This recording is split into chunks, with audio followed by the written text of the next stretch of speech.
Okay, off dulu.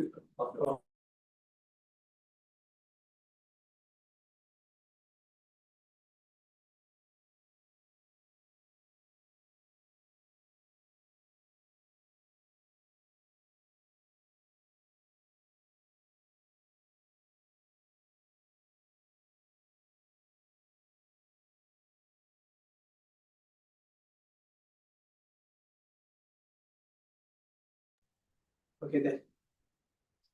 1, 2, 3, testing. Okay.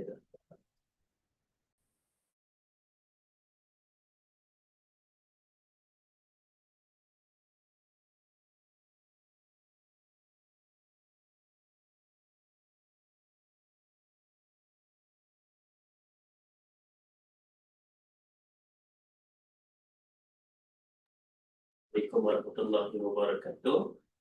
Officers, ladies and gentlemen, brothers and sisters, I am speaking with the citation of Umum Kita Al-Fatihah.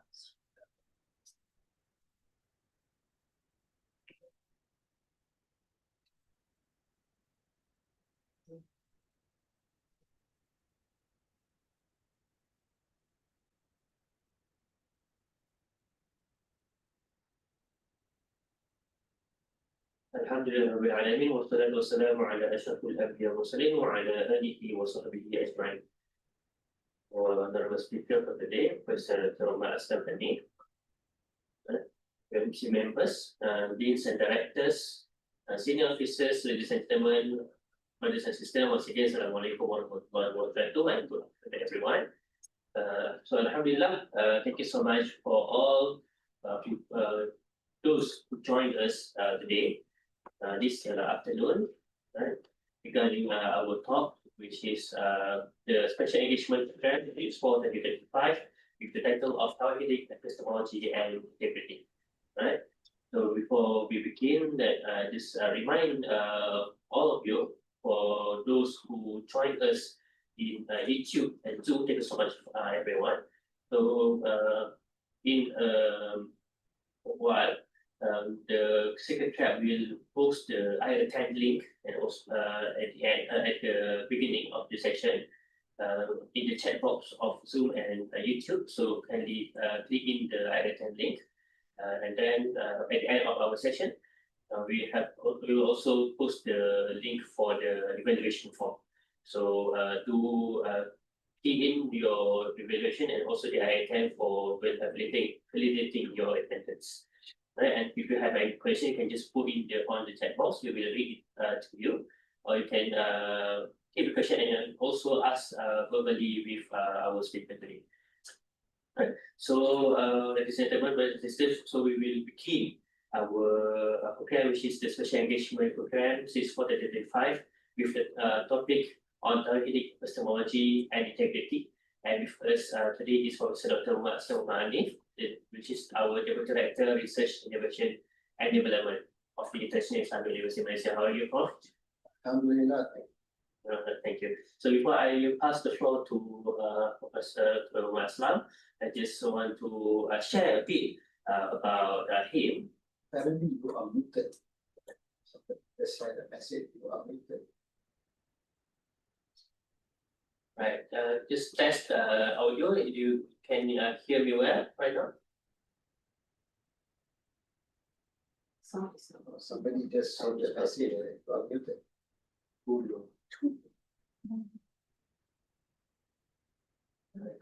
Thank you for the concern. Let me just check. Right. Am I clear? Can you hear me? Maybe just use for the number.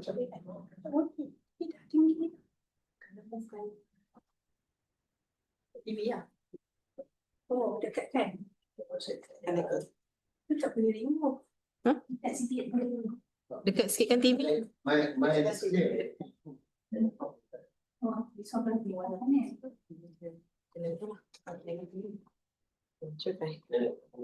can hear but not back. Kak Nora tak boleh.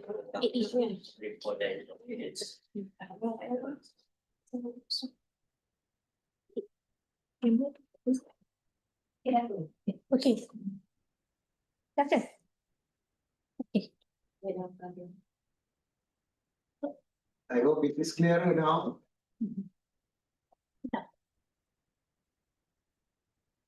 All right, can you hear us right now? Is it okay? All right, better. Alhamdulillah. Thank you so much for the response.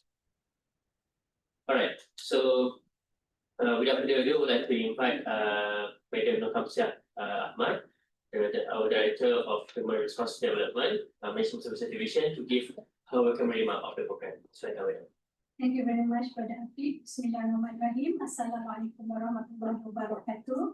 All praise and gratitude to be to Allah Subhanahu wa Taala for granting us the opportunity to gather this afternoon in this online knowledge sharing session.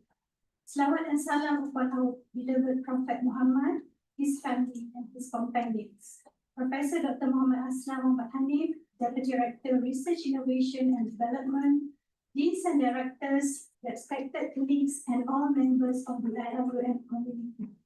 It gives me great pleasure on behalf of the Management Services Division to welcome everyone to this talk titled Tauhidic Epistemology and Integrity.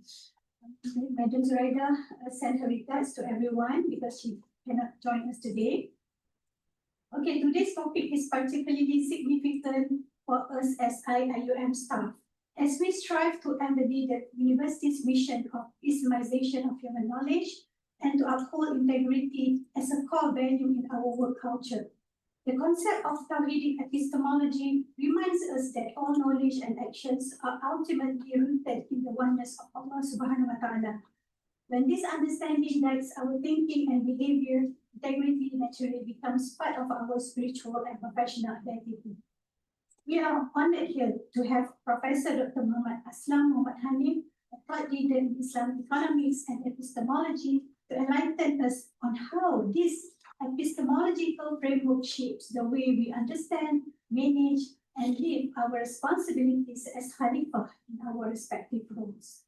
I hope this session will not only deepen our intellectual appreciation of Tauhidic epistemology, but also inspire us to translate these principles into daily practice to nurture a workplace culture grounded in amanah, trustworthiness, and accountability.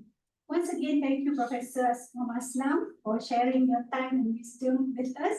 And thank you to all participants for your commitment to continuous learning and self-improvement. May Allah bless this session with barakah and guide us all in our journey to serve with sincerity and integrity. Wabillahi taufiq wal hidayah. Assalamualaikum warahmatullahi wabarakatuh. Waalaikumsalam warahmatullahi wabarakatuh. Thank you so much, Madam Nur Kamsiah, for your welcome remark.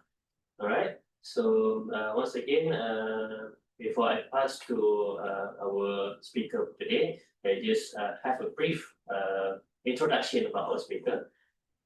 It's Office of the Director.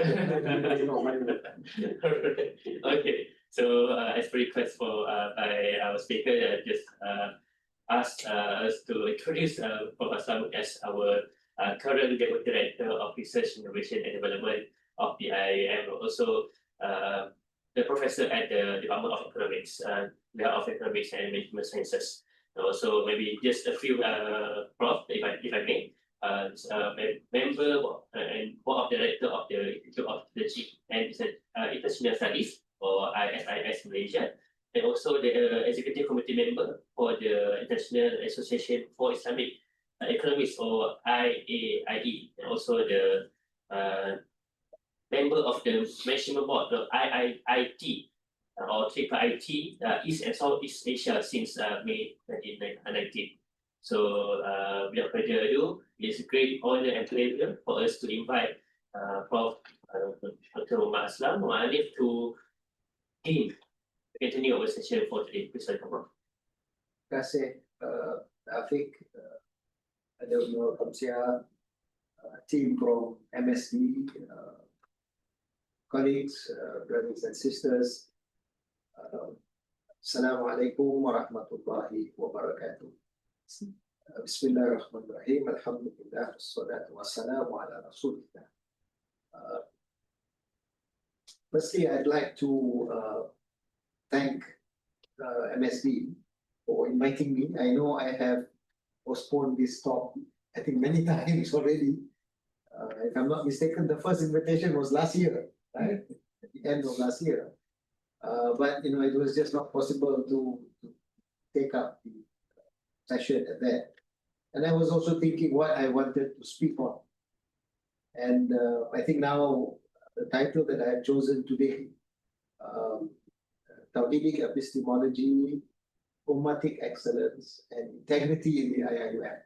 I think from this topic, what I'm trying to do is I'm trying to talk about a contemporary topic, which is, you can say, the current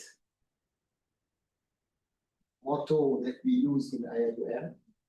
But I hope that in my presentation, I will try to connect it to the university from 1983. So that is my purpose. I wanted to do discussion of how integrity has been part and parcel of IIUM right from the time the university was established. And so while I'm using the current terminology that we are putting forward today, it's really part and parcel of IIUM right from the beginning. And I hope I will be able to do that in the time that I have. Now, because it's a kind of topic that wants to look at history of this university, it's a work in progress. Because I have found that it's very difficult to find information that is older than, say, 15 or 20 years in IIUM. We have a problem with getting some of the documents and data that go back to the establishment. So there are some gaps topic, but I hope I'm able to convey the principal message, and that is that integrity has been an important part of IIUM ethos right from the beginning. Okay, so if that's the case, maybe share is this you sharing or I'm sharing?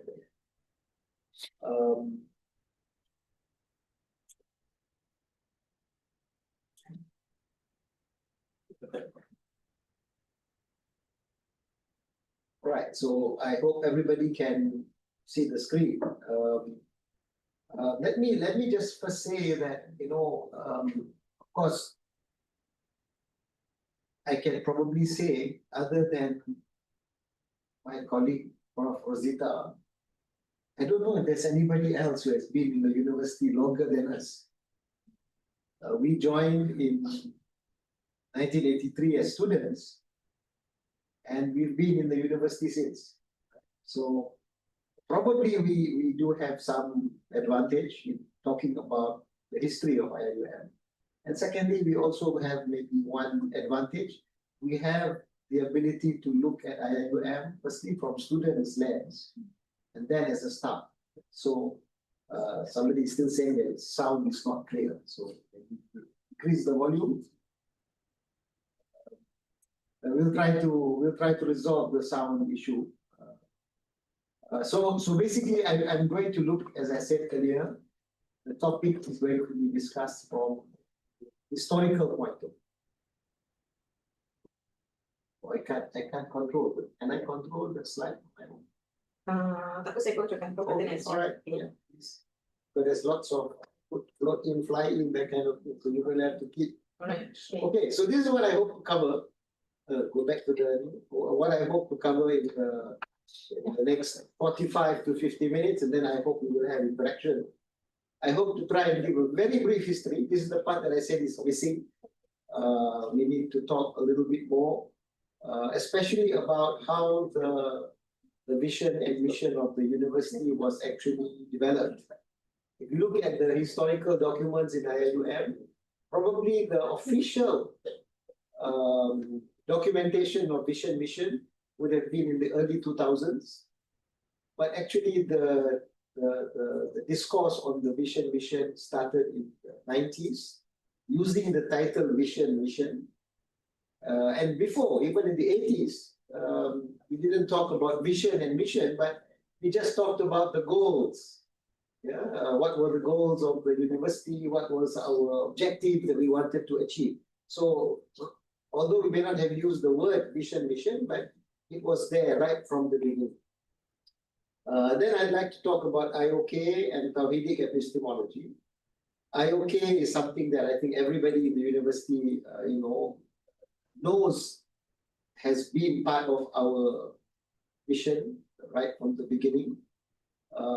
Although IOK can mean integration of knowledge, and it can also mean Islamization of knowledge. So we'll share a little bit about this. And then, of course, current terminology, we are using this term Tawhidic epistemology. Although some of us may be wondering, why do we need another term? Actually, it's been there all the while. It's just now put in a new, packaging. And we'll see that from the next slide that we give. Tawhidic epistemology is already there. Then we talk about what was previously comprehensive excellence.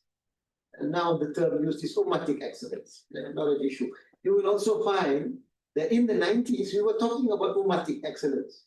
During the time of our second rector, Hamid Abu Sulaiman, it was all about the ummah. We were using this term a lot.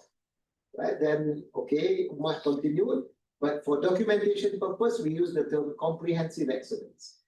Now we are restating ummatic excellence. Why? Because we are not a university just for Malaysia. We are a university for the ummah. I remember we had a 25-year anniversary car sticker. Those of you who have been around, let's say, early 2000s, you will remember that we had a car sticker, 25 years of serving the ummah. Okay, so we were talking about the ummah right almost from the beginning. And then, of course, something that is very important and is, it's what we want to focus on in the second half of the presentation, integrity issues. Yeah, and we try to give some examples, some challenges that we are facing. This is another area which is, an area that is in progress, because I'm only giving you some examples. I'm sure many of you have more examples that you may want to contribute on this. Yeah? And then some concluding remarks. Okay, so with that, can we move? All right, so by talking about the history from 83 to the present, the vision has undergone some name changes in terms of what we use, but the core is the same. All right, and whether we want to call it, IIUM, the goal is to produce agents of change, or whether we want to call it graduates, Budiman graduates, or we want to talk about, transformative agents. The vision of IIUM is transformative by itself, because the goal is very, very ambitious. Yeah? It's meant to talk about reforming higher education in the Muslim world. Right? So in that sense, the goal is a very big goal. Right? Could we go back? Yeah. I just wanted to go back. Yeah, the vision, and although today we have this vision clear, but this came from 1983. It's not something that came in 2025 or in 2015 or whatever. Right from the beginning. Right, we had this as our vision, and it's there, inspired by the worldview of Tawhid. Right, so this idea of Tawhidic epistemology, although the word epistemology is not there, right from the beginning, if you read the 1983 documents, it would already state worldview of Tawhid. Right, so inspired by that worldview and the Islamic philosophy of the unity of knowledge. So again, that's what Tawhid is all about. That's what Tawhidic epistemology is all about. That there is only one ultimate source of knowledge, that is Allah subhanahu wa ta'ala. So with that vision and the idea of a concept of holistic education, which we then will also discuss later, we want to become leading international center of education of excellence. All right, and at the end, for what purpose? To restore all branches of knowledge to what it used to be maybe 1,000 years ago for that time, but we want to restore, we want to re-establish it today so that it can be a benefit to all mankind. I think now everybody is very familiar because we have an IIUM song and we mentioned this in the song, right? Leading the way to benefit all the world, or Rahmatan lil Alamin. So this is the vision, and this vision is something that came in 1983, right? Tawhidic epistemology, not used in that phrase, but that's what it means. Yeah? Next. So let's look at the mission. These are the 7 missions, all right? Just click again, get it clear. Click again. No? Jangan pakai Slow internet. slow. Pakai Okay. Wi-Fi. Kita gini keluar. Okay, so these are the 7 missions that I think all of us are familiar with.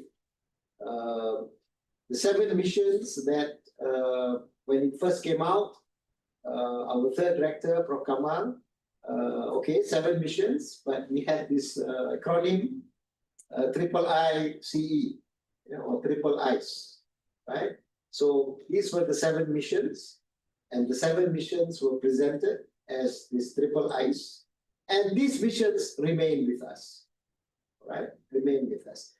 All these 7 missions, you can translate to be ummatic excellence or comprehensive excellence, right? So initially we talked about comprehensive excellence. Now we're using the term ummatic excellence. So the 7 missions are still there. It will be there because it's in our constitution, but for purposes of taglines, we are using now the term ummatic excellence. Previously, we used the term comprehensive excellence, right? And of course, the number 1 and number 2 talk about the idea of integration of knowledge or Islamization of knowledge. We'll try to cover that a bit later. How would you assess our progress? That is a question I was going to ask later. So thank you to Brother Muhammad Azhari. There will be a discussion. I want to talk about exactly that. How much have we progressed? Yes, so these are the 7 missions. They cover a very, very wide range of things that we want to do. Quality education through our IOK, through our Tawhidic epistemology, and then benefiting mankind and putting Islam and Islamic education where it is supposed to be. Okay? This is what we want to do. Next. Okay, why was IIUM needed, if I can use that word, or why was it established? Different scholars talk about different reasons. Sometimes why our university was established, because we had a problem of what Professor Alatas would call confusion in knowledge. What our former rector, Dr. Hamid Abu Sulaiman, will say, crisis of the Muslim mind. And in the Islamization of knowledge work plan that came out in 1981 or 82, the duality of education in Muslim countries. This is why IIUM or integrated Islamic education was needed. What is the problem? The problem, the education system in most countries, including Muslim countries, right? In the 1960s and the 70s, we had a very secularized education system.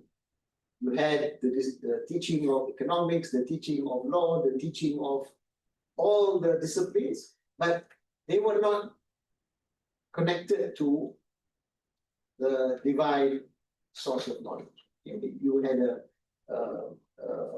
this ideology of secularism that had permeated throughout the world, including in the Muslim world. So we had, for example, University of Malaya here, we had many other universities, but they were basically faculties that, in a way, demonstrated this duality of education. At the school level, you had your religious school system, and then you had the national school system. in all Muslim countries, right? It's without any exception. All Muslim countries had two education systems. One was the national education system that taught you mathematics, science, geography, history, and so on, and produced the engineers, lawyers, doctors. And then you had the Islamic education that taught you Quran or Hadith, maybe some Arabic, and then you would become the ustaz.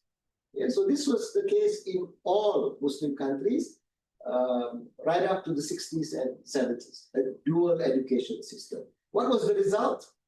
What has been termed as this dichotomy, the intellectual schism. You had different types of graduates. The ones that come out from the national education system and the national universities would have been engineers, doctors, whatever, but they would probably not have much connection to the heritage of Islam. And then you would have the graduates of the Islamic education system that maybe knew Quran and Hadith and a bit of Arabic and faith, but they had no exposure to the modern sciences, right? So you created professionals who may have been skilled, but were morally and spiritually adrift. And this, I believe, there's a very famous book, one of the deans of Harvard University, which Professor Kamal used to quote a lot. It created education without a soul, or a university without a soul. And that is why, if you remember, when Prof. Zaleha became director, she tried to talk about research university with soul. I remember the tagline. So the idea was, we lost something, and therefore IIUM is trying to bring the soul back to all disciplines. Next, there's one more. So what do we need to do? And this is what IIUM is all about, to produce graduates who were not only professionally competent, but who were also imbued with Islamic values and ethics. This one I took from the IIUM Kuliah of Economics in 1983. There was or 84, when we came up with the Kuliah handbook. That was exactly what was stated in the Kuliah handbook. We wanted to produce economists and economics-related graduates who were not only professionally competent, but who were also imbued with Islamic values and ethics. So that's the idea. And you do that solution because we have been having graduates who maybe were very good economists, but without that Islamic values and ethics. Okay, next. So I'm taking the next few lines from the Islamization of Knowledge Work Plan. Why is IIUM needed? Next, yes. The backward condition of the Ummah, right? In all areas of life, the Ummah is a follower, is a consumer. We are not the leaders, we are not producers, right? That was the situation. And it really is a result of the sad state of knowledge and education in the Muslim world. And this is the source of the decline of Muslims, right? Many people will say the reason why we are in this state is because of our political leaders, or because we don't have strong economies, etc. That may be true, but the source of it is the education and knowledge system, right? And I think this is where those proponents of Islamization of knowledge see the problem in education and in knowledge. One more reason? Is there one more reason? Yeah, so sorry. So when we talk about that sad state, what do we mean? Modern knowledge, modern disciplines, they are not value-free. So whatever we are teaching in university, especially in the social sciences, but also in the natural sciences. And I know I saw Prof. Jamal there. I also believe in the health sciences. Whatever we are teaching for the last 200, 300 years in universities all over the world come from the Western European worldview. Yeah, despite the fact that we may take the Hippocratic Oath, and that comes from the Muslim world in quite a big amount, we've lost that leadership. And therefore, whatever things that we have, the economics, the psychology, the sociology that we teach in all universities are basically coming from Western Europe and the Western experience, including the secularization. Okay, so you have economics that is taught and has got nothing to do with the religion of Islam. And this is a major challenge. Many aspects of this Western European worldview, history, and experience may not be in line with the Islamic worldview. Okay, and that is why we talk about an Islamic university.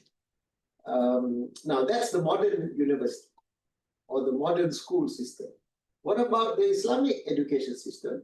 Unfortunately, the Islamic education system became narrowed. As I said, they only focus on teaching maybe Quran or Hadith, maybe some aspects of faith, but nothing to do with the modern disciplines. And secondly, even the teaching of Islamic subjects sometimes mixed with the local culture, with the local context, which may not necessarily be in line with an Islamic view as well. And so you have also schools that unfortunately, even in the name of Islam, don't necessarily reflect what Islamic education is all about. So you need to reconcile these two problems. And how do we do it? The next slide. The idea is to unite the two systems, right? Solutions have to be found. If the problem is in knowledge and education, the solution is also to be sought in knowledge and education. Next. All right. Now, in the 1970s, the Islamic education of that time, the reduced scope, is not going to solve the problems of the Muslims. If you're only teaching, Quran or Hadith in a very limited way, if you're only teaching one sub-school of fiqh, and you call that Islamic law, then you're not really, going to be doing justice to Islamic education. So, problem with Islamic education. And next, you also have the need to integrate Islamic education with the modern education that we have via integration and Islamization. And if you remember the first slide, based on Tawheed. Right? So it's not just integration and Islamization, but it has to be based on, if I can use the word, Tawheedic epistemology. Right? So the knowledge that you get in the modern disciplines and the knowledge that you get in the Islamic education both have to be integrated based on Tawheed or using Tawheedic epistemology, the way that you understand. Whether you are an economist or a doctor or a lawyer or a psychologist or even a scientist, a natural scientist, all knowledge ultimately comes from Allah. The Quran, the Hadith, the Ijma, the Qiyas are still going to be your sources of knowledge. Of course, in the Islamic sciences, the ones that are traditionally called Islamic sciences, the sources of knowledge are not only the Quran, the Hadith, Ijma, Qiyas, but also through the universe, the observation of the universe and so on. So basically, the Tawheedic epistemology is telling you that you need to use both revelation and the universe. Both need to be understood using your reason. Right? So all are supposed to be used in all disciplines. Maybe the degree may differ. Next. Okay, so just a very brief table trying to differentiate between the epistemology that you will find in, let's say, in the conventional disciplines compared to what is IIUM's based on Tawheedic epistemology. The source of truth in the West, human reason, empirical evidence is the only recognized sources of science. Whereas in IIUM, in the Tawhidic epistemology, divine revelation, Quran and Sunnah, would be the primary source. Human reason and empirical evidence would be the secondary sources. And I just want to make one point here clear. When we say primary and secondary, we're not saying that one is, you don't understand primary or secondary as if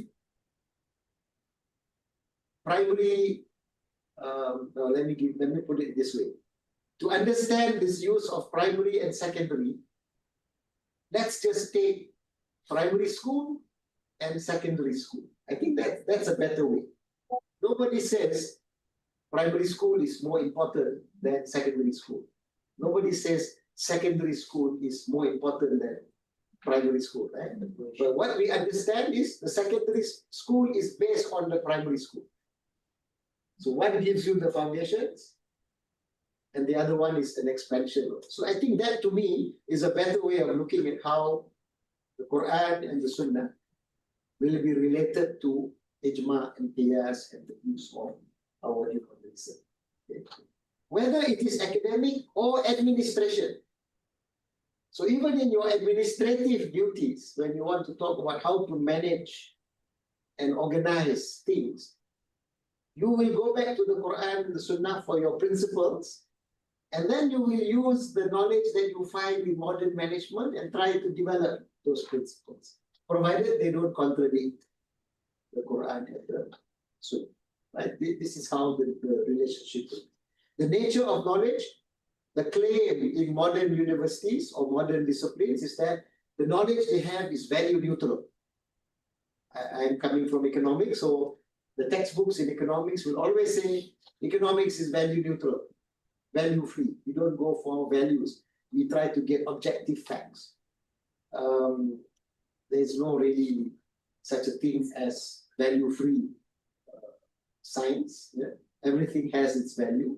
In the case of IIUM, we have a unified and inherently value-laden bodies of knowledge infused, of course, with Islamic ethics. We don't hide our goal of imbuing Islamic morals and ethics in our system. That's why we call IIUM Islamic University. And ultimately, what is the goal of the modern Western disciplines? Material progress, technological advancement, and of course, they want to, human beings to flourish. Nobody's arguing with that. But in our case, we have a bigger role, and that is fulfilling this divine vicegerence. Man as not only Abdullah, but Khalifa fil Ard.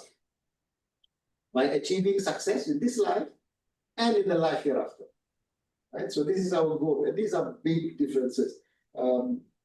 This can easily be, somebody should try to expand and write a paper on this, just comparing this here. Next. Okay, so now section 2, IOK and Tawhidic epistemology in the IIUM. Yeah, next. Okay, definition. Now I've tried to avoid a very philosophical discussion on this. Just a very simple thing that everybody can accept. Tawhidic epistemology is the recognition that Allah subhanahu wa ta'ala is the ultimate source of all truth and knowledge. So whether you are utilizing knowledge developed by your reason or by your observation, ultimately you have to connect it to Allah subhanahu wa ta'ala. And when you say Allah subhanahu wa ta'ala, you're referring to the Quran, and maybe the next source would be the Sunnah of the Prophet, peace be upon him. And so that's, to me, Tawhidic epistemology. Everything goes back to the ultimate source. So nothing you do, nothing you develop in terms of knowledge should contradict what is stated in the Quran or in the Sunnah. And that is represented in our verses of Quran that become our base of IIUM, the first 5 verses of Surah Al-Alaq. The first one, read, in the name of your Lord, who created. Iqra bismillah. See, khalaq. Everything should be read, understood, developed, applied in the name of Allah. Right? So that is what Tawhidic epistemology is supposed to lead to. Next. Implications, knowledge acquisition is an act of worship. So it's not only the prayer, fasting, giving zakat, going for Hajj and the Shahada, but everything that we do. To be an economist, to be a lawyer, to be an engineer, to be a doctor, they are all acts of worship, provided we do it correctly. And this is why I remember this statement of Prof. Kamal when he was talking about IIUM. IIUM is an Islamic university, not a university about Islam. So we're not only teaching what has been termed Islamic subjects. We are an Islamic university. So the foundations of IIUM, the philosophy of IIUM, is based on the philosophy of knowledge and education in Islam. And that is why we do not have a faculty of Islamic studies per se, that you have in many other universities. They have a faculty of Islamic studies teaching, maybe a department will be a department of fiqh and usul fiqh. They will have a department of usul hadith, they may have a department of Quran, they may have a department of hadith, sunnah. But in our case, although we have the Kuliah of Islamic Religion Knowledge and Heritage, it comes together with the human sciences, right? And therefore, that unity of knowledge is maintained. It's something very unique. You may have many universities in the Muslim world that are termed Islamic universities, but I'm not sure how many of them have a Kuliah of Islamic Religion Knowledge and human sciences in one. Okay? I think this is something very unique to us. All branches of knowledge need to be developed using a unified epistemology, one that utilizes both revelation and the universe, using intellect and our senses in line with the Islamic vision of reality and truth. That's what you can say is the definition of worldview. Our Islamic vision of reality and truth. Okay, next. So worldviews are very important because worldviews affect everything that we think, that we write, that we do. Yeah, a worldview is a cluster of beliefs a person holds about very important concepts such as God, the universe, cosmos, knowledge, values, man, humanity, history. This is your worldview. Okay? Let me just give one example. If you consider that only this world that you have, that you see, is real, this is totally not acceptable in Islam. Because in Islam, yes, we have the alam shahada, the one that we are all living in, that we have to work in, live in, we have our families all in this world. But as a Muslim, you believe that there is also an alam, right? One that you cannot see, right? The life hereafter. And that life hereafter is a very, very real aspect of our worldview. Right? We do many things, not because we want to get success in this world, but we also do things because we want to get success in the hereafter. Right? This is part of our fundamental vision of reality and truth. Yeah, so that has great significance on how the Islamic worldview is supposed to affect all your different disciplines. One more slide. Yeah, so this worldview, it forms the big picture, a general outlook or the grand perspective of how you look at life and how you look at the world. Okay, next, I want to go a bit quickly. Now, so these are all the different factors that will impact a worldview. So you can see that we may all be Muslims, but because we come from different cultures, maybe some aspects of the worldview may be different. Right? In Malaysia, we're all Muslims, but if you went to a purely national secular school compared to somebody who went to an Islamic school, they may have a different worldview in certain things. Why? Because education is different, right? And so on. Malaysia and Indonesia, we share many similarities, but our history is different. So we may also differ in certain things. Malaysia and current Saudi Arabia, Muslims, but they have desert. We have unlimited greenery and rain. That also affects your worldview, and so on. Yeah? So worldviews, while there is a core that is the same, the detailed aspects of the worldview may differ according to culture, education, history, etc. Okay, but when we use the term worldview in IIUM, we are talking about the core values. So when we say based on the vision of Tawheed, we are talking about the core that is common to all Muslims. Okay? Keep that in mind. I don't want to go too much there. Let's go. All right, so I mentioned this, even though we have staff and students, despite almost 100% Muslims, it is possible to have different worldviews, leading into sometimes confusion of the vision that we had set. Yeah. So, for example, I'm giving examples of my own experience in Thai program. Thai program is Ta'aruf and intellectual course. Yeah. Lecturers who have just joined the university, some of them will ask, is there really something called Islamic knowledge? Isn't knowledge already Islamic?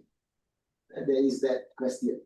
Why can't we just adopt modern discipline, master them, and become top university in Malaysia? Right? You want to become champions in football, just be good footballers and become champions. Right? So why can't we just become good economists, master it, and we become strong? Different conceptions of what Islamic concepts may mean. For example, when we use the term ulama, who do we see? We view certain people as ulama. Or when we say Sharia, what do we mean by Sharia? Most of the time, Sharia, people will say law, Islamic law, Islamic law. Sharia is much more than Islamic law. Right? What type of knowledge is Islamic? What makes knowledge Islamic? I will go back very simply to say it's the worldview at the base of that knowledge. So if you say that modern economics is Islamic, it may be Islamic provided nothing in that modern economics is contradictory to Islam. Okay? If you say that Islamic law, let me rephrase that. If you say that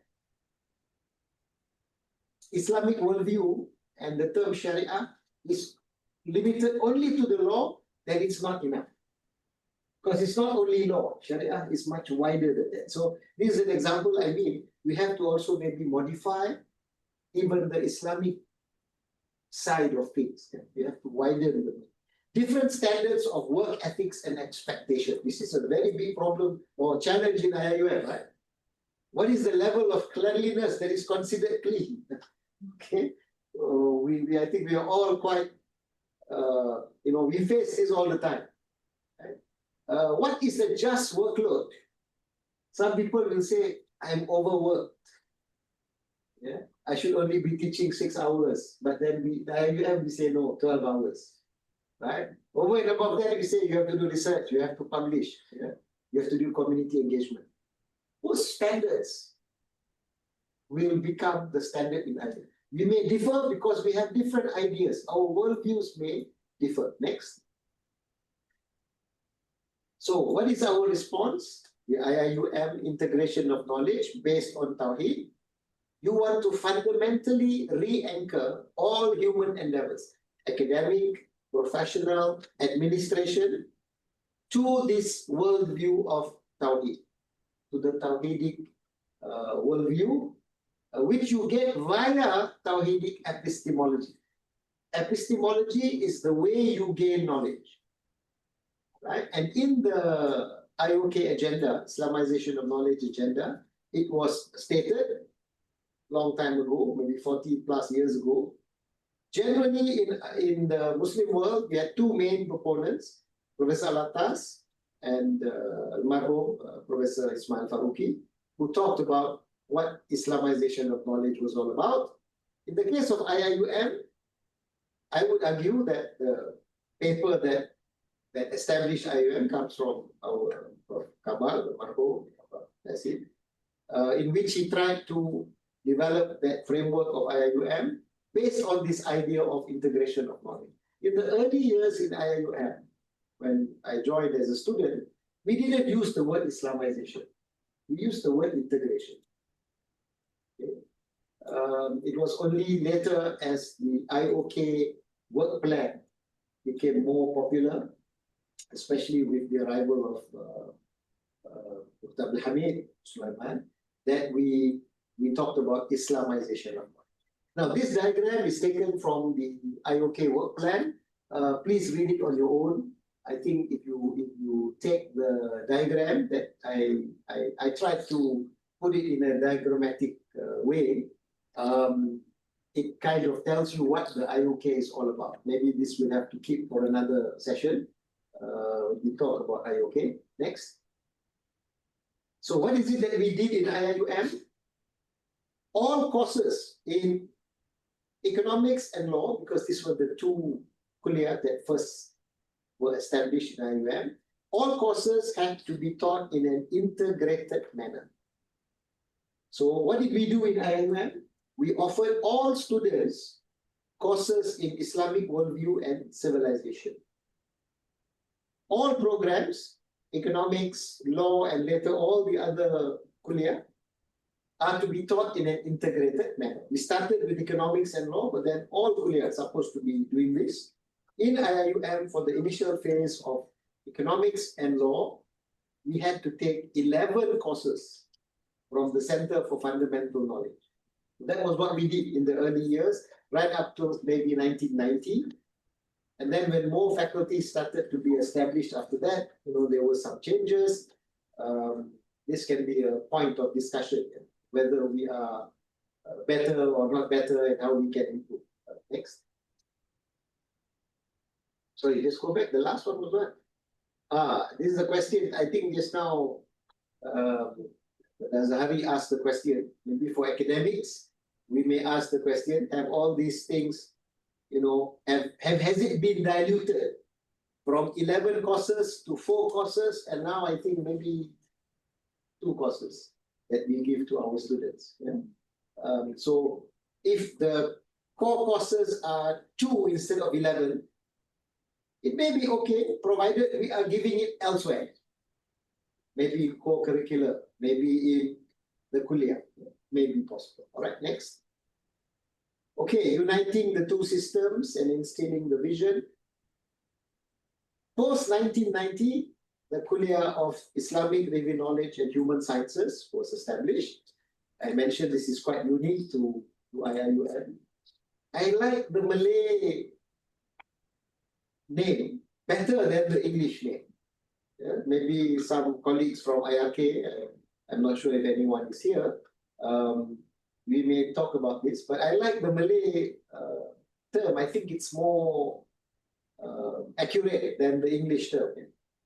Kuliah ilmu berteraskan wahyu dan pengajian kemanusiaan. Meaning to say, it's not kuliah of Islamic Review Knowledge. Whatever we are teaching in Islamic Review Knowledge now, I know some of the colleagues in IRK may want to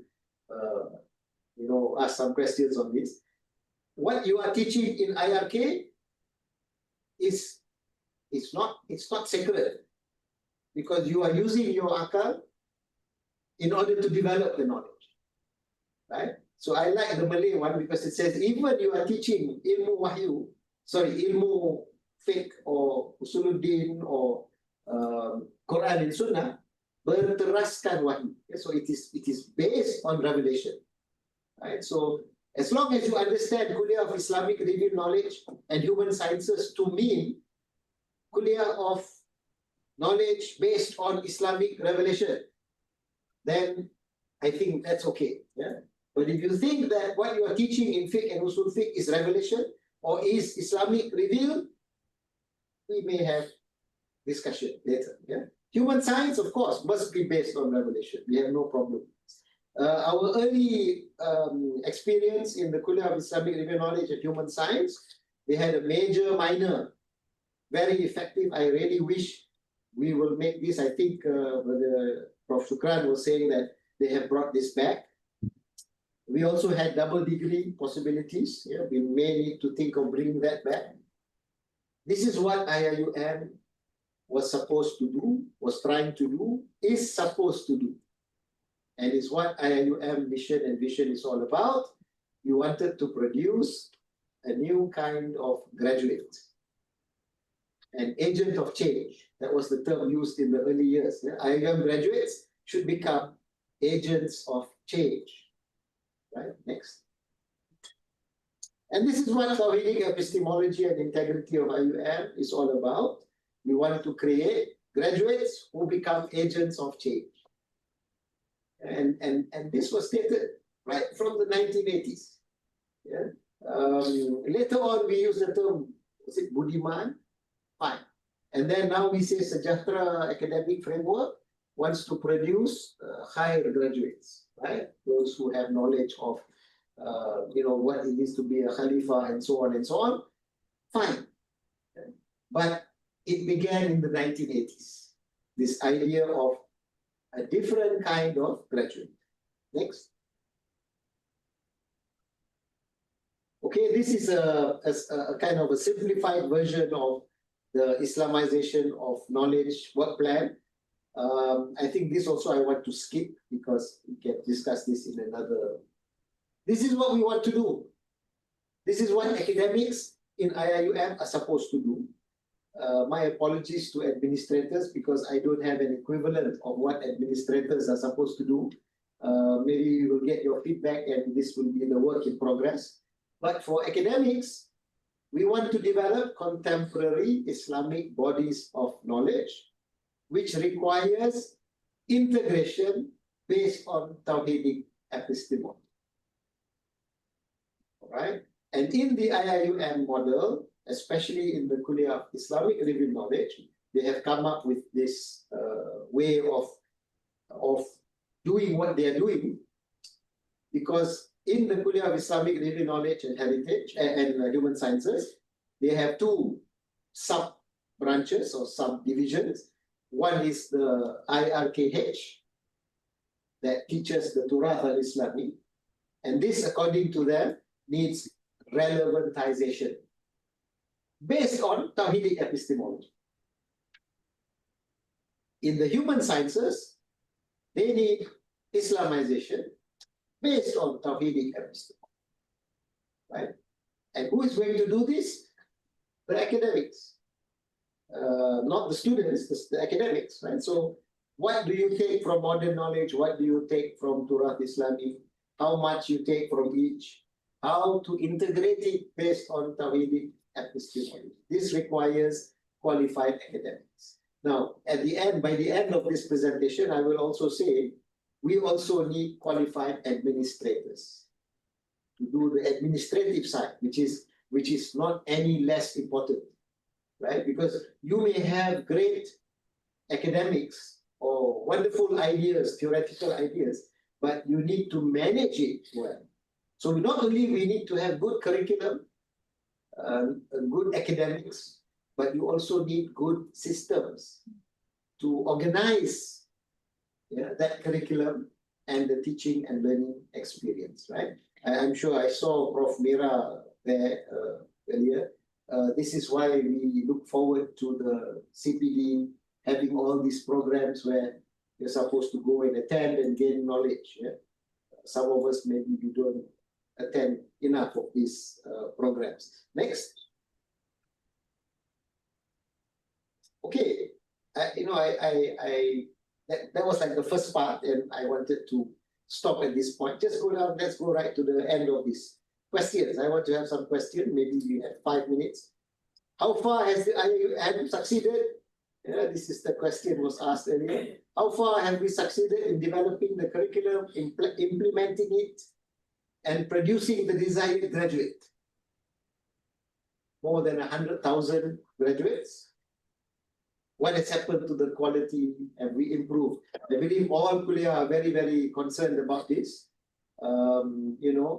Failure to develop the necessary curricula, teaching and learning system, research and innovation, as well as to realize the roles of academics in IIUM is a failure to realize academic integrity.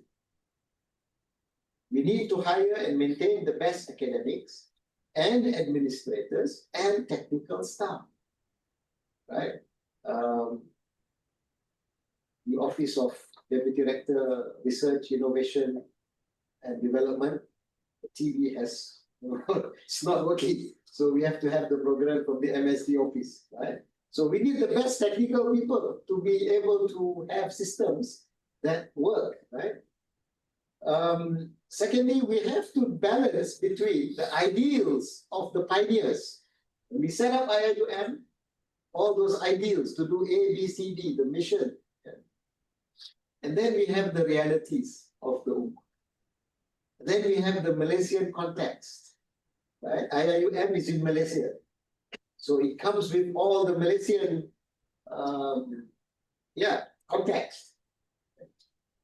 How to build on our strengths and overcome the shortcomings. I believe we have numerous plans and blueprints. I believe in OSIC strategic plan, they showed all the plans, right? We started in the 1990s with some plan and then one plan after the other. And now we've got a new one, the next 2 years or 4 years, a strategic plan. We have many plans, but have we succeeded in developing curriculum, etc., etc.? This is important. Any questions? Just quickly, maybe 1 or 2, if there's any. I think there was some questions in the chat. Right? Yeah, but I read it for you, Rob. So from MTS Yusuf, has the term Islamization as core philosophy or epistemology of knowledge now been abandoned? I don't think so. I personally, I think that the current use of Tawhidic epistemology is not something alien to the idea of IOK, whether it's integration or Islamization. When IOK became integration of knowledge instead of Islamization of knowledge, some people ask that as well. Oh, is Islamization now replaced by integration? I don't think so. And that is why I like this idea of integration of knowledge based on Tawhidic epistemology. Then you are referring to Islam as the source of whatever you want to integrate. Yeah. So I don't think it's being compromised. I think it's changing with the time, maybe to suit the current and context that we are dealing with. Any other one more question? All right, there was more question from the stream. How do we integrate knowledge in the current need for human sustainability, ESG, and also AI? So this is your area. You are the expert in this,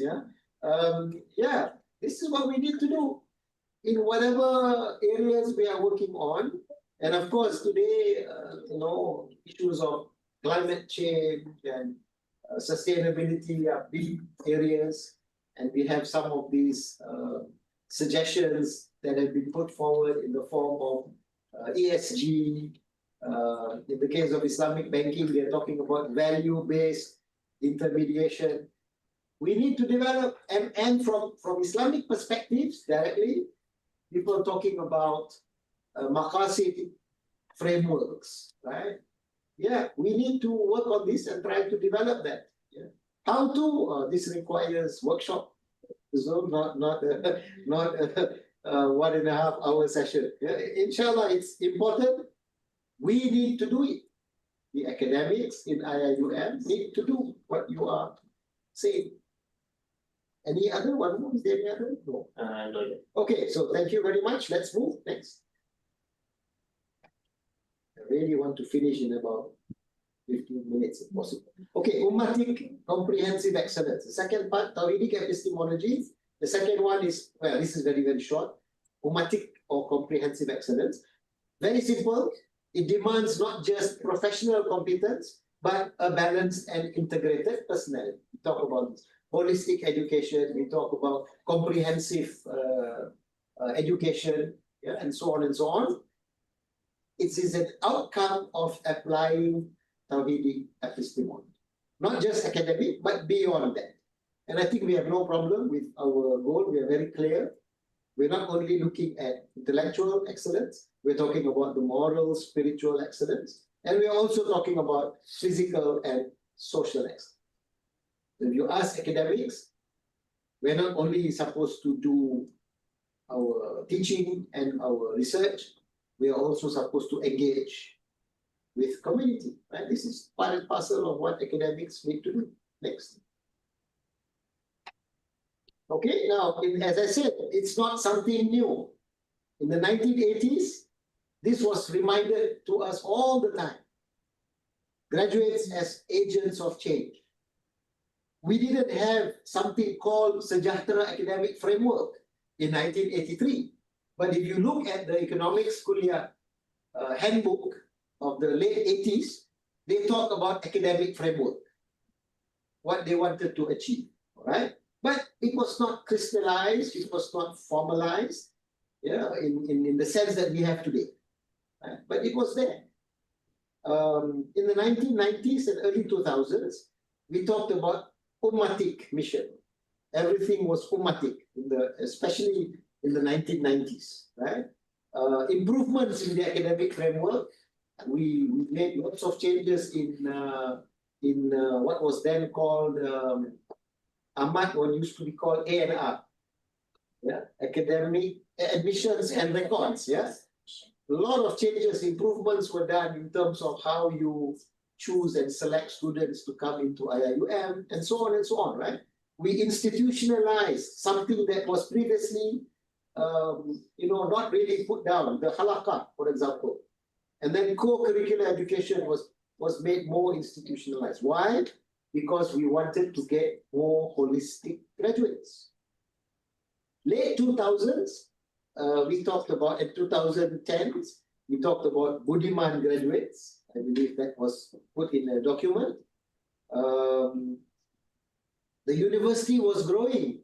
In my time, 153 of us, and now we have 23,000 students, right, in the campus.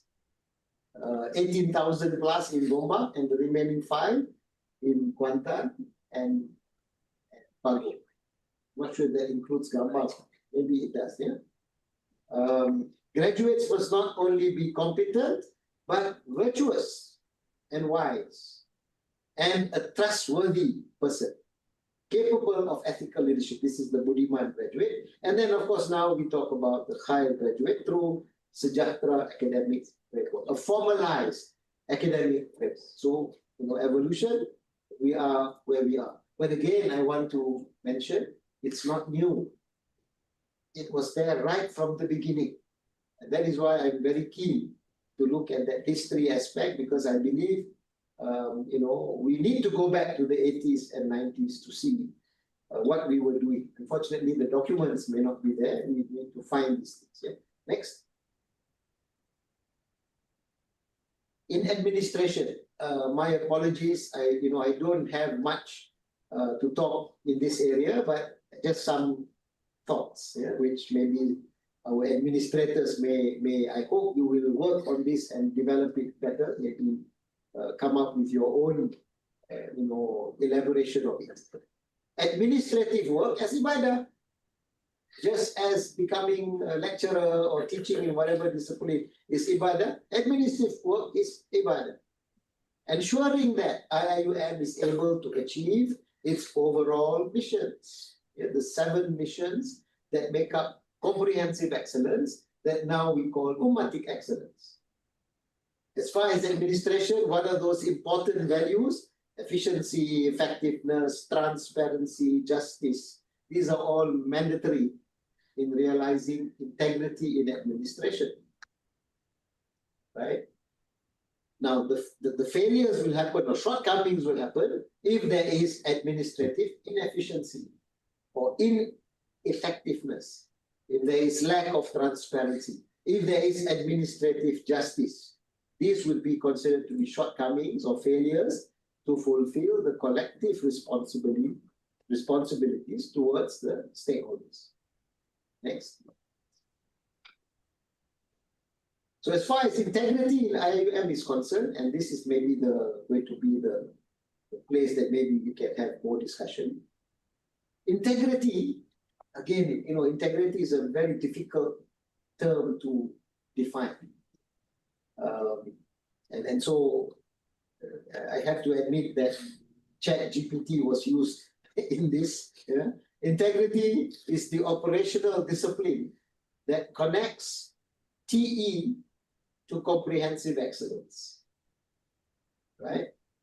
Tawhidic epistemology as your vision, comprehensive excellence or ummatic excellence as your mission. And therefore, integrity is how you make sure your vision is translated into your mission. It is synonymous with the fulfillment of trust and responsibility. So integrity is all about trust and responsibility. Maybe we can add accountability.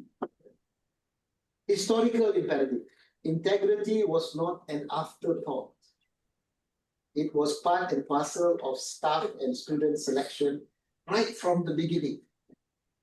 We realized that if you want IIUM to achieve its goals, you must make sure that you have the right people in the university. So in the early years, we used to interview staff and students in very detailed manner. Yeah, I remember having to be interviewed by Prof. Kamal, read verses of Quran. We would check to see whether we know. Yeah? The entire selection was done like that. Not as a way to penalize you, but to know your level so that they can plan programs and improve yourself by the time you graduate, if you're a student, or if you're a staff. We used to interview staff in great detail. I think even asking them maybe to recite verses of Quran also, not to embarrass them, but to plan.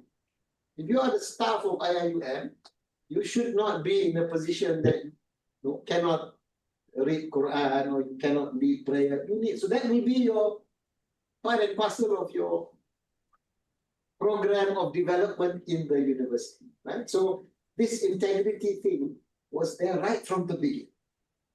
Okay? I don't think we have lost it. It's just that now we have become so big, it may be difficult to organize the programs that we used to organize because of the size. Right? So this is a challenge to maybe MSB. Next. We institutionalized integrity, or we tried to. Okay? It was chosen as the essence of the university's code of ethics. The community must attain it individually and collectively. I'm taking this from some document in the university. Integrity is part of the IIUM code of ethics. Some of the documents, academic integrity rules. I have to say I didn't know this was there. I didn't know this existed. Yeah? IIUM code of ethics, yes. Okay. And guidelines on Islamization, yes. Because we're involved with that. Yeah, but I'm sure there are more than this in the university. The different guidelines and documents that we have, we are trying to institutionalize integrity, to make sure that we are able to instill this and make sure that our vision materializes into our mission.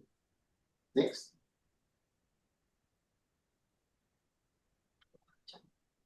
All right, examples of integrity. In terms of knowledge, preserving the truth and authenticity of scholarship.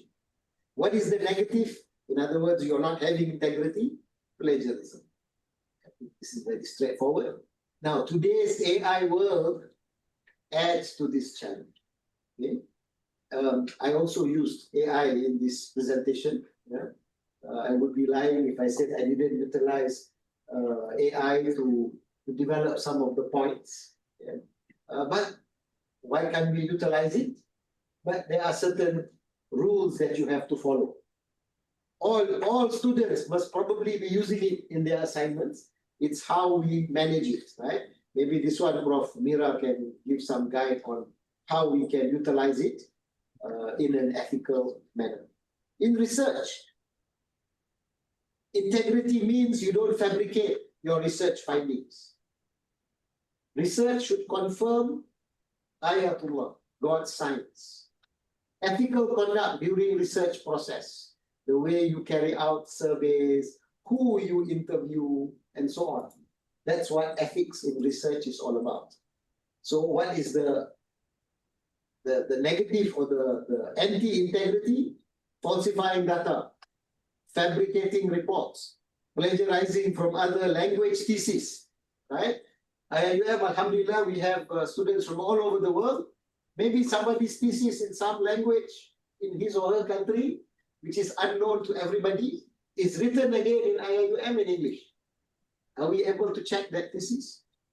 Okay, so if it happens, it's an anti-integrity. Yeah. In assessment, and I believe this is where maybe MSD comes in as well, not only academic, but also administration. All staff must ensure they earn their salary.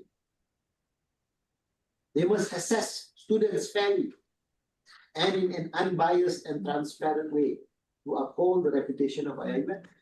This is in assessing your subordinates. On the other hand, all staff should be fairly assessed and rewarded and penalized fairly. Right? This is part and parcel. What is the opposite of that? Staff not doing what they are supposed to do as academics.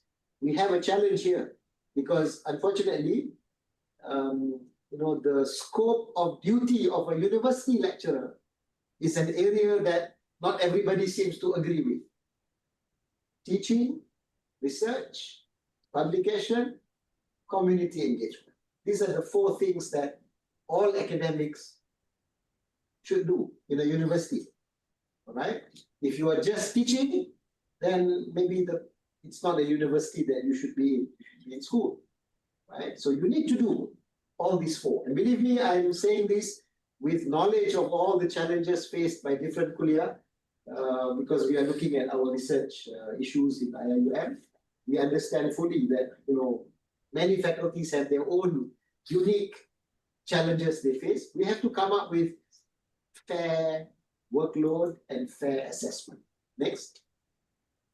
Administrative integrity. What do you need to do? Managing resources, time, budget, managing your authority, very important, yeah? With God consciousness. This is what it's all about. And of course, the negative side is trying to cheat in terms of work hours, claims, etc. Yeah? This would be not integrity. Anti-corruption and promoting transparency. So campaign against facade. Processes must reflect excellence and accountability to Allah. We have how many systems in the university? 15, 16, 17 different AI systems. Yeah? We need to improve this so that it becomes easier, it becomes more transparent. What are the negatives? Taking bribes, gifts for self-benefit, unjust favoritism to subordinates. These are all the negatives of integrity. Right? Integrity in amanah, entrusted as staff of IIUM. IIUM resources are a collective ummah endowment. Breach of administrative trust has profound spiritual and legal consequences. All right, the negative of that is to misuse and abuse position and of the finances that are under you and of assets that are under you. Next. What are the challenges? Buy-in and understanding. I suppose this program is one example of trying to get buy-in from all staff to better understand what we mean by Tawhidic epistemology, what we mean by comprehensive excellence, what we mean by integrity. Like I said, this 2-hour session is not going to achieve it. You need workshops for all levels of staff and students. You need to include Tawhidic epistemology, comprehensive excellence, ummatic excellence, integrity topics in promotion exercises, and maybe CPD courses. Yeah. Who should do it? Rector's office, everything comes under Rector's office. OSIC, Centris, MSD, CPD, and the Kuliah. Right? Nobody is not involved with this. Yeah? Buy-in and understanding. Next. Measuring the unseen. Trying to measure whether or not we have achieved better understanding of Tawhidic excellence, or Ummatic excellence, of integrity. It's a big challenge because we are trying to measure sometimes things that are not measurable easily, right? So therefore, MSD and the Kuliah and so on have to come up with, continuous improvement on how we are evaluating staff and students. Who? MSD, OSIC, CPD. We need to have seminars, briefing, annual appraisal. I know there's a new APAR now with modification. Hopefully it's better than the previous one here, and we will be able to resolve things. Next. Tensions with global ranking problem, right? How do you perform? How do you evaluate staff? You want to have your own way of measuring, but at the same time, you are in a system, and that system measures in a certain way, right? And therefore, we have a major challenge. You must be able to play the game, if I can use the term, but at the same time, we need to develop our own metrics to measure. So it's a balancing act, maintaining professional standards, which more often than not, the standards are decided by the global standards that you have. So Dr. Zul asked about ESG. ESG is not determined by us, it's determined outside. But how do we respond to it, right? What is it that we can accept? What is it we need to modify? Is there anything that we need to reject? I'm not sure. In ESG, is there anything to reject? But certainly, I'm sure there are some things to modify and many things we can accept. Okay. Again, who? OSIC, MST, CPD, workshops, relevant evaluation instruments. Next. Sustaining.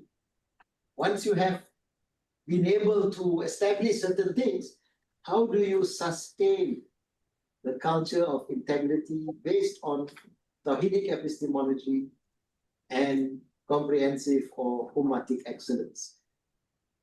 Continuous nurturing against the pressures of bureaucracy, growth, and the materialistic external culture. Because outside there, it's very much, materialistic. That's what dominates. How do you sustain your culture that you want to develop in IIUM? Not an easy thing here. You need to improve staff selection. You need to have policies to attract and retain the best. Okay, and you have to have ethics training. I don't see how it's a problem. I mean, you need to have ethics training. You need to have spiritual programs. You need to have exemplary leadership. And of course, this has to include the UMC, maybe the Senate as far as academic is concerned, the MSD for staff, and OSIC. OSIC is there everywhere. So Prof. Razak has his work cut out for him. Yeah. Next. Okay, concluding remarks. IIUM embodies manifestation of a well-established concept in Islamic scholarship and civilization, Tajdeed and Islam. This is what IIUM is part of. It's a part of this attempt at Tajdeed, in this case in education. And Islam, reform. What we are doing in IIUM is a reform of education. The IoT agenda and discussion of educational reform is an attempt to undertake Tajdeed and Islam. Tawhidi epistemology, comprehensive excellence, and integrity have always been part of the IIUM ethos, evolving from 1983 to the present. Our rectors, deputy rectors, deans, lecturers, admin staff, have tried to ensure that we stay on the straight path. according to our vision and mission. To achieve that, Tawhidic epistemology, comprehensive excellence or ummatic excellence, and integrity are part and parcel of our IIUM constitution, the various manuals and guidelines that we have developed. So we have tried to institutionalize this. Central to maintaining the vision and mission of IIUM is to ensure that the history and rationale for the establishment of IIUM be documented and made known, sorry, the N is missing, to all stakeholders. And that is why personally I'm very keen on this project. I hope we will get the agreement from everybody to conduct this study the early years. We don't have documents, and I believe it's very important to show that whatever we are doing today is not something that came from nowhere. It was part and parcel of IIUM. Next.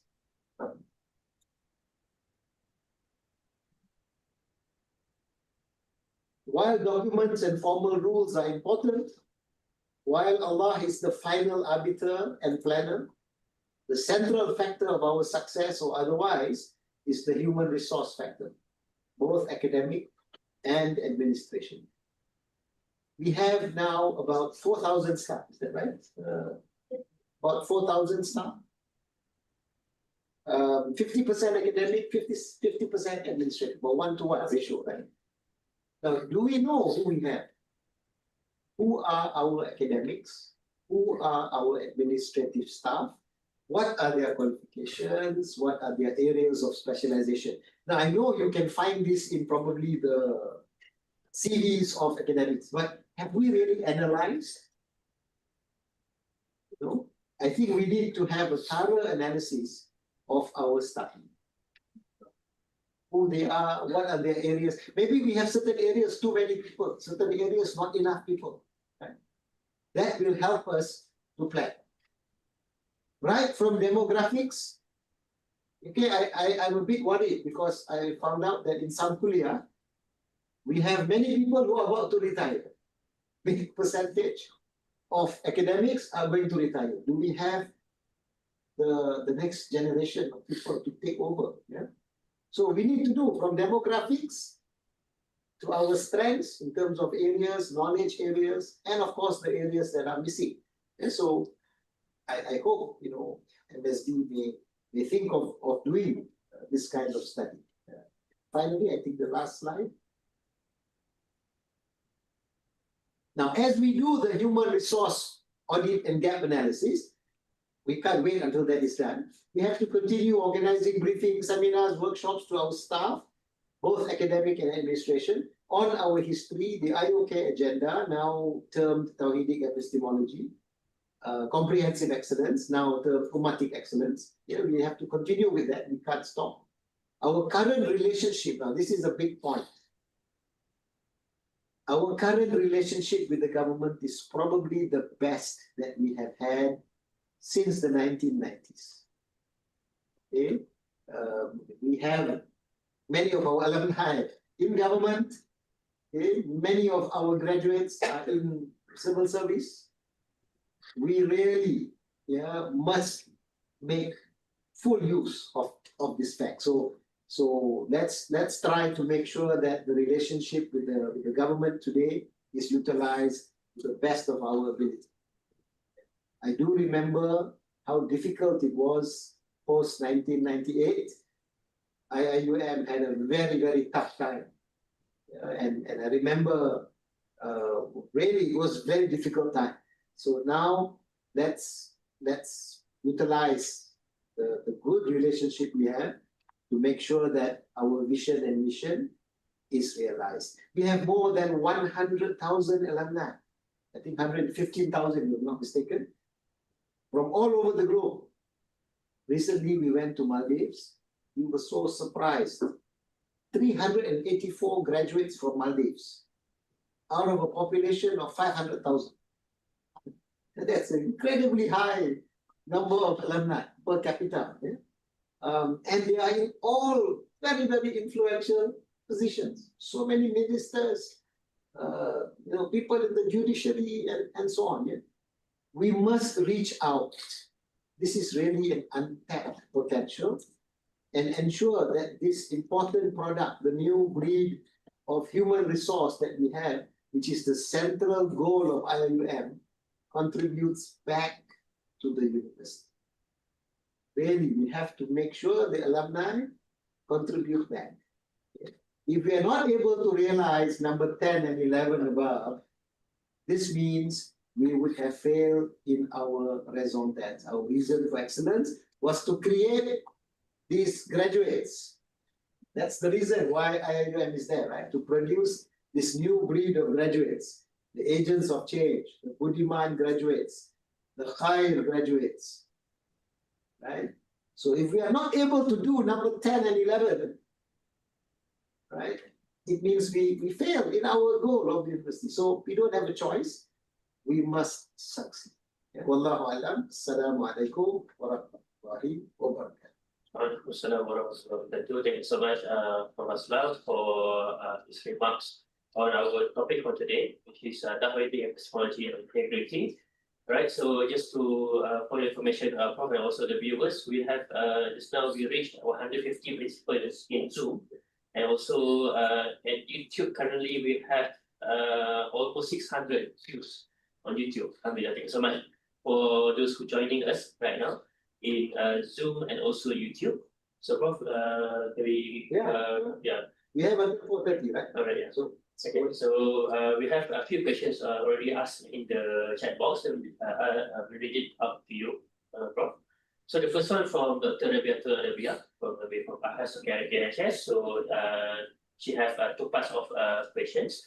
So Salam Prof, I would like to ask your view on the connection between Tawhid epistemology, TE, and spirituality. As we aim to nurture graduates who are TE infused, how can we ensure that this framework also strengthens their spiritual and moral consciousness? Right, that's the first part. And the second part is we are increasingly seeing cases of students struggling with their spirituality and morality, even being caught in Kalwa incident and so on. Does this suggest that our current approach to TE is more intentional than transformative?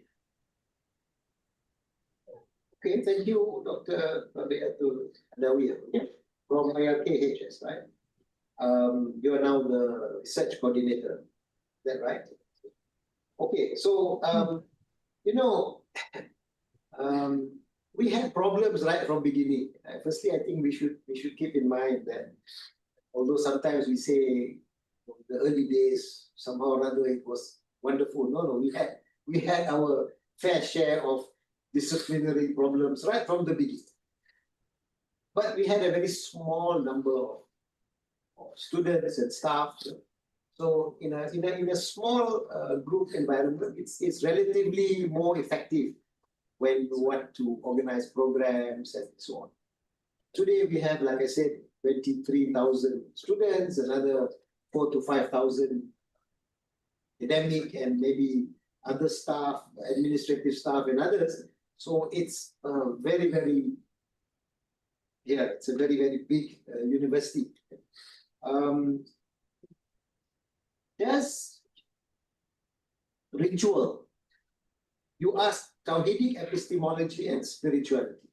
I may even ask the question, what about the prayer? Even if somebody prays 5 times a day, does he improve in his moral and spiritual understanding of religion? Sometimes that may also be an issue, right? So, but whatever it is, it is part and parcel of what IIUM is all about. Even if the effectiveness is not what we are satisfied with. So we may have a lot of ideas about Tawhidic epistemology. We may have even an understanding of Tawhidic epistemology. We may have understanding and practice of our religious obligation, our rituals. But at the end of the day, does it improve our behavior? I believe that's where the question is, that we're having these cases of disciplinary issues. Does it mean that we are failing? I don't think it means that we are failing. It means that we can improve. think of the number of people that have actually improved by coming to IIUM. I can give examples of in the early 90s when we were taking students from the former Russian republics, the Soviet Union republics, from Bosnia, right? And I remember lots of disciplinary issues, right? New problems.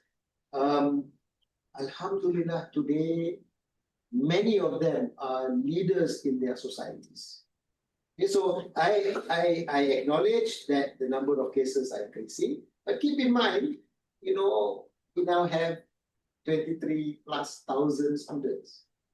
Yeah, in the campus, which may not be meant for 18,000. I was told that the campus should only have 17,000, but we have 18,000. So we are doing our best to increase the numbers and to provide them with education. So the way I look at it, it doesn't mean we have failed. It just means that we have to improve our ability, to convey what we want to. I also want to mention Tawhidic epistemology cannot be an abstract discourse or discussion. It must be translated to enable the vision to become the mission and to succeed. Okay? And we must be able to measure this somehow. Right? And so it's not a failure. We just need to do better. Well, right, so we have the next question from our senior legal officer from Poland, Ismail Mos. Said, to what extent do cases of like forgery, plagiarism, or misappropriation, theft, etc., indicate that involve long-serving staff of IIUM, both academic and technical staff, indicates a failure in our system to cultivate integrity among our staff members? Okay, well, firstly, I don't know the numbers. Probably the legal advisor office will know better. If there are many increasing cases of people who have been with the university for a long time and who are committing these offences and breaking features of rules and regulations, yeah, I suppose it is something to worry about. Is it a failure? Again, I would say it's not our failure per se. It's just that we have to improve. Right? We have to improve. I think in order to know whether we have a problem, how serious the problem is, can we call it a failure?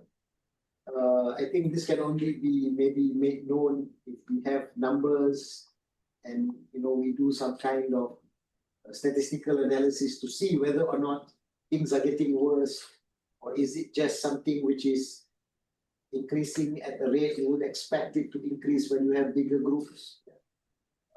But of course, on the other hand, it's a call for us to improve not only what we are doing, but how we are doing it.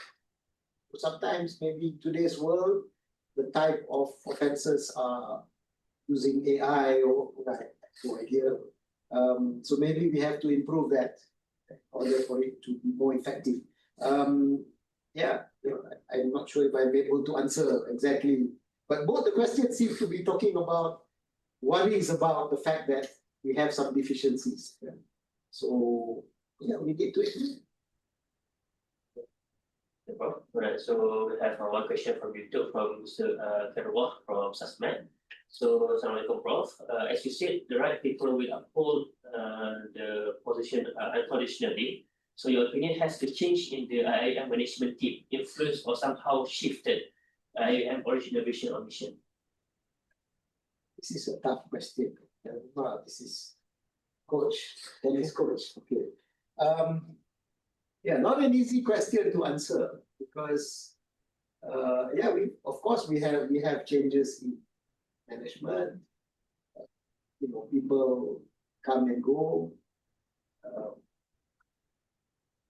Whether it has, we have to ensure, no matter who comes and goes, we have to ensure that the vision and mission of IIUM is maintained The manifestation may change according to the time. I'll give a simple example, as I said just now, the idea of ummatic, you know, graduates was there in the 90s. Today, we do have also this, emphasis on ummatic excellence. But what differs now compared to 1990s? In the 1990s, we had lots of money to give scholarships for the students to come. And we could even keep the students. I was speaking to somebody from Maldives when we went.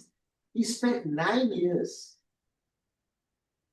even though he was a non-Malaysian, doing pre-English first, then metric, then first degree. Yeah, we were able to do that in the 1990s, maybe even the late 80s, 90s. Today we can't do that. We don't have as much money. Yeah, so we still want ummatic excellence there. We still want 15% international students, but we may not be able to achieve that numbers immediately. So we have to try and find alternative sources. Are we getting worse students today than we were in the past? I don't think so, because some of the people who came in the 1990s came with zero knowledge of Islam.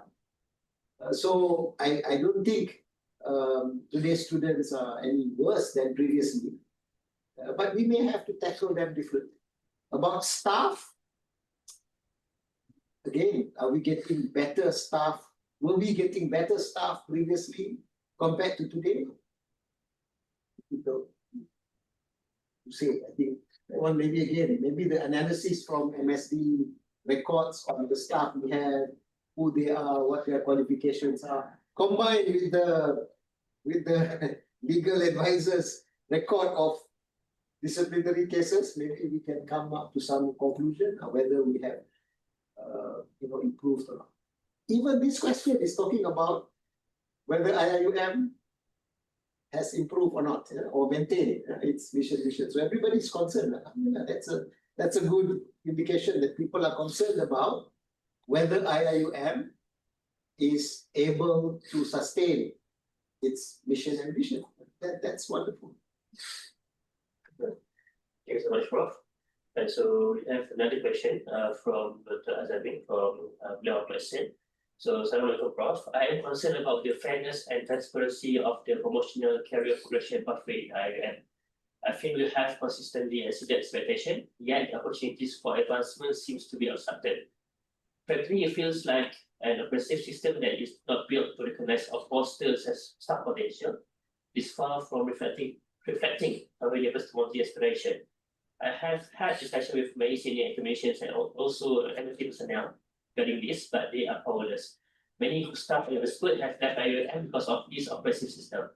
I myself have conversation with other institutions where my experience is instantly met with excellent offers before I make a decision to leave for a place where I am assured appreciation and opportunity. Can you explain what steps actually the leadership will take to audit and reform these progression structures so that what has been preached today will inspire staff like myself to feel compelled to look as well? Thank you, Dr. Zabin. Did you say the kuliah? Was it medicine? Yeah. I have had many discussions with colleagues in medical faculty, right from the days of Academic Staff Association. And I can appreciate the challenges that our medical colleagues face. Yours is a very interesting kuliah. Like some of the other kuliah, they have their own unique characteristics. But in medicine, the workload is really something unique. And definitely the time that you have to spend doing all those things. For example, now we are talking about research and publication, and that's a big issue. I know when we went recently for a workshop, data from kuliah medicine shows there are certain areas that are not, as good as other kuliah. But we understand because the nature of the work in kuliah medicine, dentistry, IRKHS, economics, they have other challenges in terms of maybe class size. So we have to find the just way of the load required and then the evaluation. Right? And I believe we are trying to do that. All I can say is please come and see colleagues, your campus director or dean. Come and see us in Gombak if you need, or if we meet. We'll be going to Kuantan, I think, at the end of the month. Love to hear what the issues are. And then at the end of the day, if we cannot come to agreement, everybody has to do what they think is best for them, right? And we can't, as I mentioned, in the 1990s, if you were international staff, Malaysia and IIUM would have been a wonderful, attractive place to work in. Okay? We had the incentives, we had a currency that made our salary in IIUM in Malaysia very attractive. Yeah, with the exchange rate of $1 2.5 ringgit. We used to have these facilities for international staff, children's education, and apartment rental and so on. It was really something that brought international staff here. Today, we just don't have the funds, to do that, to offer that anymore, right? And in the case of medicine, there is really no way that you can match what can be offered outside, right? Similarly, I could say maybe for economics, for law, for many other disciplines. We have to improve our system. Don't give up on us. Come and meet, us, discuss. Let's see how we can together, come up with a system that is fair to everybody. I mean, I've always said it. I do agree that those who choose academia don't choose it for the money. I mean, it's definitely not the money. Unless you are maybe a professor, you're quite comfortable in terms of the salary compared to other professions. But having said that, once you're a professor and you compare yourself to colleagues who may be in the corporate world, again, it's no comparison. Yeah? Many of my classmates have now retired. They retired maybe 10, 15 years ago, enjoying their life. But we choose academia not for the money. I do believe academics, you don't choose academia because you love the profession, you must be tortured. It must be a torturing experience to be in university.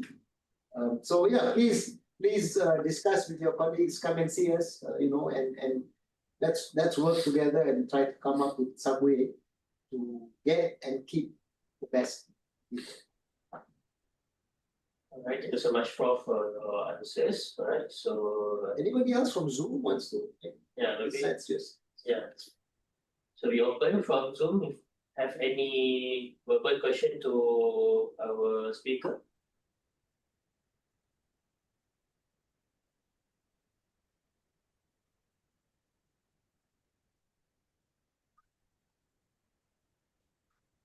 still have 10 minutes. Does anybody? Prof, Yeah. I have a question. Please. Okay, so sorry if I'm using dual language. Yeah. It's just that since we are the new generation, right? So we do not have the overview of the culture during the 1983s for the triple ICE and the vision and mission during that time that was embedded to the staff, to the students. So I would like to ask your opinion, or maybe we can share together discussion. What would the culture of Tawhidic epistemology and integrity would look like for us to, have some imagination, vision, or goals to grow Yeah, thank you. That is why I feel very sad because as a student who was in that period, there is no evidence that I was there, very little evidence. Yeah? We had so many programs. You're asking about what created the environment. There were many programs, there were many speakers that came, there were all kinds of things that we were doing, but it was a very small community. And so things are so different when it's a small community. We knew everybody by name, almost, yeah? Because admin staff, maybe you don't know everyone, but your lecturers, your fellow students, first 1, 2, 3 years, I think we would probably have known nearly everyone. So the size of the community is one reason why maybe the impact was felt more. Also, you have to keep in mind the 1980s overall environment was a time where Islam was still on the rise. So if you have the business cycle, economic cycle, it goes up, and then it goes down. So 80s was a time when it was rising. So there was a very strong kind of let's say, external support for what we were trying to do. I'm not saying that has gone down now, but now it's become very complex, and really with this AI thing, things have changed so much. It's not easy to know. So I would think that the environment was also helped by the fact that it was small, and there were programs. I mean, today we have, I think, many more effective programs now compared to in the 80s. But I suppose maybe the people delivering them, they were very passionate about what they were doing. Speaking as a student, when you have lecturers spending their weekends with you in the university, in the Ibadah camp that we used to have, that made a big difference. You are with your lecturers over the weekend, attending programs in the university and in the mosque or wherever else we had. That makes a difference. I'm not sure whether we can do that now at a large scale for everybody, right? So we have to probably try to design programs that fit today. Now, and having said that, let me just also add, don't think that the early days were perfect. I just want to say we had many disciplinary cases in the 80s. We had staff that were dismissed for doing whatever. We had students dismissed for disciplinary issues. So it wasn't perfect. But it's just that the numbers were smaller because the community was smaller. We have to do better today. But what you are saying is the project that I would love to do together with the archives unit of our library. We want to try to revive some of these videotapes of programs that we used to have, which unfortunately have been spoiled because of the mosques and all that. So we're trying to refurbish these videotapes and trying to find some documents, to see what was being done in the early. So this IIUM early years project, I hope we'll be able to do it for the benefit of of everyone. Thank you, Prof. All right. So, maybe Prof, have any closing remarks? Thank you everyone for staying. I think I hope there's been some benefit. As I said in the beginning, this is really a presentation in the making. In order for us to be able to see the historical continuity or otherwise of some of the things that we were doing previously and what we're doing now, we need to do a bit more research of our own. And I would really encourage, if possible, MSD, please do the staff audit and gap analysis. I really think it's something worth doing. Even make it a research project and get get our staff to, to do that. I think it would be a very important, what do you call it, exercise. And I think we will get very interesting findings, that could help us in moving forward. Yeah. So once again, thank you very much for the invitation. And if there's any further query, I'm happy to have discussion. The Zoom is there. Thank you for joining. I see you, there. Thank you very much. Assalamualaikum warahmatullahi. Waalaikumsalam warahmatullahi wabarakatuh. Thank you so much, Prof. Dr. Wassalam, our Deputy Director of Research, Innovation and Development in Islamic University Malaysia, for being with us throughout these past 2 hours to share with us about Tawhid, epistemology, and integrity. So we hope that what has been shared from the experience of Professor Dr. Aslam just now throughout his years in IIM will actually give us some insights on about actually what is actually Tawhid epistemology from the establishment of the IIM until now, and also the way forward of IIM, inshallah. All right, so sorry, before, I just remember the slide. There was one more slide with references, right? Yes. So apologies, I should have shown that. But there's a paper from, I think, from Usman, from Alatas, and there's basically a very simple list of references. I mean, the slides, please put it on the website. For anybody who wants to read, welcome. Right at the bottom, I think there's one slide of references. Just go right down. And move down straight. It's slow, is it? At the P, I just go right down. Sorry, yeah. Yeah. So there are certain references which I used. Tawhidic epistemology, interestingly enough, Prof. Osman wrote this in 2012, so it's not something new. It was, there, the idea and so on. And Prof. Ismail Farouqi has a book on Tawhid, Implications for Life and Thought. Prof. Alatas has got a whole big book on on metaphysics, which is the Tawhid. Yeah? And then we have Prof. Kamal, who talked about IIUM book, which I couldn't find. He wrote a book as the CEO of IIUM about various aspects of IIUM.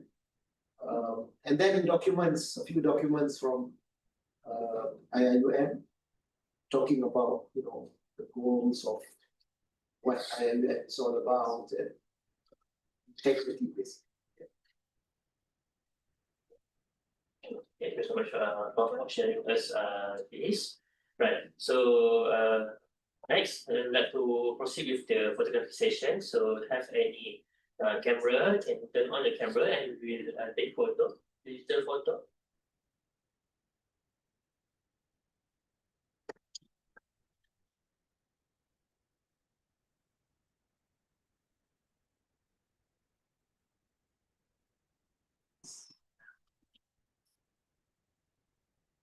Alright. Thank you, everyone. Okay, smile. 1, 2, 3.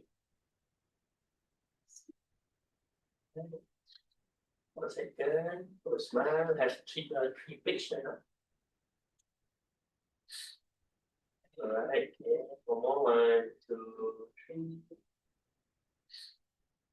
Okay, freestyle. Thumbs up, everyone. Thumbs up.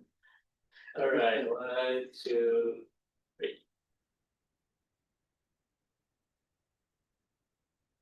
All right.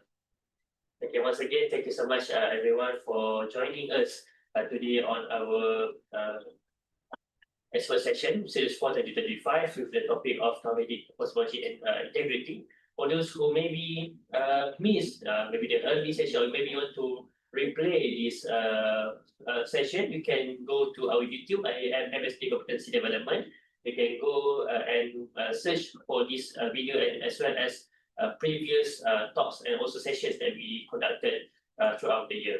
Right, once again, thank you so much, Prof. Thank you so much, all participants in YouTube and also in Zoom. Inshallah, we will meet again in the next session. We apologize for any inconvenience. Let us adjourn this session with the recitation of Tasbih Kafarah.